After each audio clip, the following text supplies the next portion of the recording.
Sharp Teeth, or at least that is the English translation of this Chinese monster movie. So Sharp Teeth is an aquatic killer eel movie, and yes, if you're familiar with this channel, you may have seen a few reviews of different Chinese monster movies. What is the story of this one? It focuses on a group of young adults as they are partying and they need to get a job in this hotel.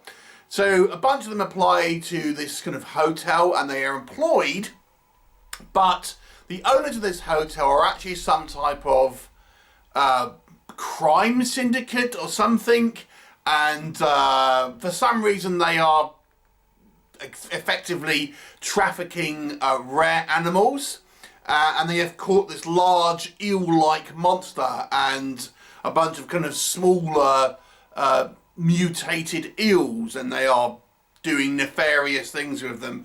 And this group of young people now employed at this hotel uncover this kind of subterfuge, and these kind of monsters are killing people along with the actual gangsters who are also trying to hide their secrets. What will happen? You will have to watch the movie and find out. So, what worked in this movie's favour? So this is a relatively lean runtime, I have to say. So it's a fairly punchy film in regards to pacing. And obviously you have a double threat in this one. You have the creatures, and you have the big large one along with the kind of the smaller sort of regular size eels with mutant extra mouth, along with these gangsters. And I will say the gangsters, there's a couple of members of this gang. There's this female one and this kind of guy with like a long hair, quite charismatic, I would say. So I kind of quite liked the characters of some of these kind of gang members of this criminal organisation. And I'll be honest with you, that's basically the only characterization that you can really talk about in this movie. These two guys. The movie is relatively well shot, I would say. It's okay. I mean, the actual kind of cinematography and things like that, it's serviceable. I wouldn't say it's outstanding, but it doesn't appear to be badly shot. Let me put it like this. And obviously it takes this location of this hotel, which I think was kind of an interesting backdrop for this kind of situation. It looks like it was probably filmed in a real hotel, along with the kind of the grounds and stuff like that. So I kind of liked the location, and there's a reasonable body count in this movie. But you may be feeling I'm stretching for compliments on this one, because I have to say the negatives outweigh the positives on this one by quite a margin. So let's just kind of go over some of the things I've just said as a positive, but look at it in the other side of the coin. So the characterization, I kind of quite liked a couple of these bad guys. I thought they were quite fun, interesting characters. But our protagonist, on the other hand, dull, blank slate, unmemorable, paper-thin characterization.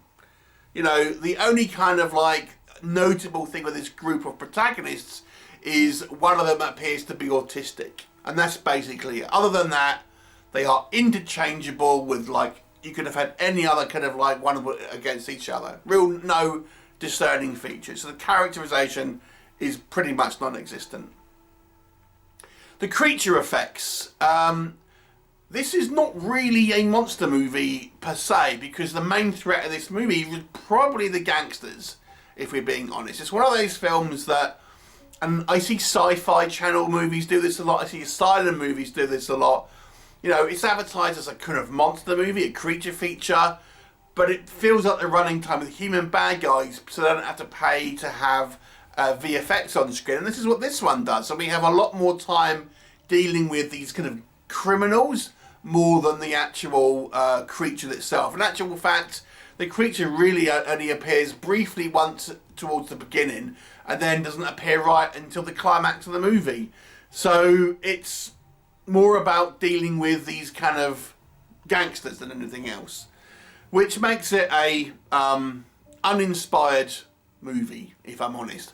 But when we do see the creature, what's it like? Now, the Chinese monster movies that I've previously reviewed, the majority of them, not all, but the majority, the CGI on them is not the best. And I have to be honest with you, this one, I feel, was one of the worst examples of the CGI sort of creatures and stuff that you were seeing on the screen. They kind of look like cartoons, especially the big one, the big monster, which doesn't look like physics applied to it, I have to say, but it kind of looks like a cartoon. We do have these like regular size eels that they've actually kind of give it kind of like a CGI like extra more on its belly, which I think looks okay. But the actual big creature, as I say, it's like supporting itself, raising its kind of head and neck up. I think, well, that's the weight of it will just tip over, and it just looks like a cartoon, to be honest with you. And weirdly, there's virtually no scenes of this thing in the water. It's all on land. So why have like an aquatic creature when we don't really have any scenes in the water? It just seems like you could have had any other land-based kind of creature. But instead we've got an aquatic creature, but we don't have any scenes in it in the water outside of one really, where it comes out this tank, like a water tank. So yeah, odd. And then the kill scenes. Yeah, there's a reasonably high body count in this movie, but don't be expecting to see much of it on screen. This movie cuts away far too many times for my liking. I get sometimes they'll do it because they want to decrease the rating, or they can't afford the effects. This one, it's nearly every time we don't see the actual kind of people getting chomped or anything like that. It doesn't happen on screen. The weirdest criticism for me is that this has got some of the most bizarre sound design that I've ever seen and reviewed a movie on this channel. It is weird. This movie is like heavily ADR'd. I mean, I watched the Chinese language version of it, so it wasn't like a dubbed version I saw. And like for example, you won't hear any ambient noise in certain temperatures. There's a scene where like a woman is walking through the rain, and all you hear is like where she's walking in a puddle, we hear plop, but you don't hear any rain. There's no kind of sound around, like it's like in a woody area, like with leaves and trees. Nothing else. All you hear is the footsteps in like the puddles, but you can see like it pouring down of rain. When people like, I've seen it, there's a couple of instances where someone like folds a coat, but it sounds like someone's folding like paper. And then you know, when people spit, they've been ADR'd, and the voice just seems so, again, so like just recorded. There's no ambient sound around. So the sound design here is horrible. It is so distractingly bad, and it's through the whole movie as well.